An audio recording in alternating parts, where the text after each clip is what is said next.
journée assez chargée. Nous avons visité 8 forages qui ont été terminés.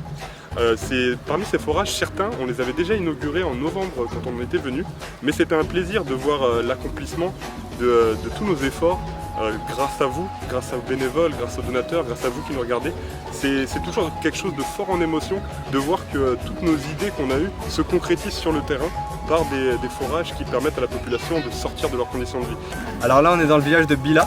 C'est un forage qu'on était déjà venu voir lors de notre dernier déplacement, c'était au mois de novembre dernier, donc il y a 2 mois. Et là on revient, ça fait partie de notre routine régulière. À chaque fois qu'on vient sur place, on refait un contrôle général de tous les forages et de tous les puits qu'on a financés. Donc là, quand on arrive ici, on rencontre le chef du village, on rencontre le comité de gestion qui lui est en charge de la bonne maintenance du forage dans le temps.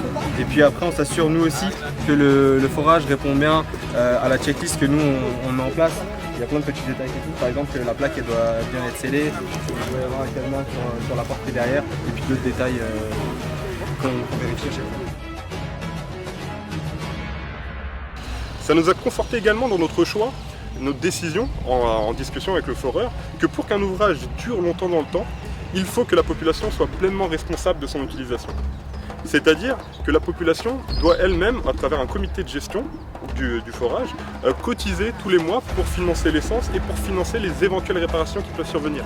On a eu un exemple très concret dans le village de Panja où le forage, le générateur électrique était tombé en panne. C'est-à-dire qu'en gros il n'y a plus d'énergie, on ne peut plus produire d'énergie pour remonter l'eau jusqu'en haut dans le réservoir.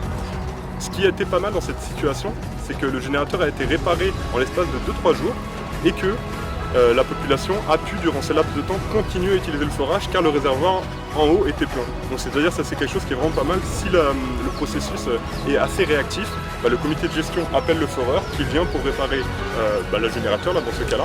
Et ça permet, durant ce laps de temps de réparation, à la population de continuer à utiliser l'ouvrage.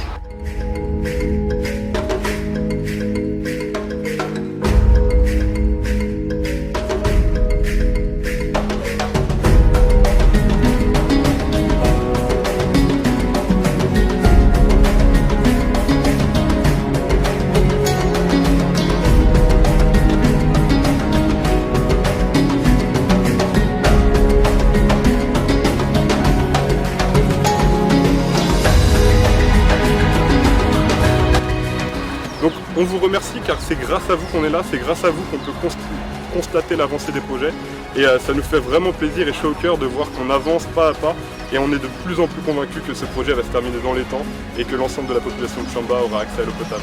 Merci à vous.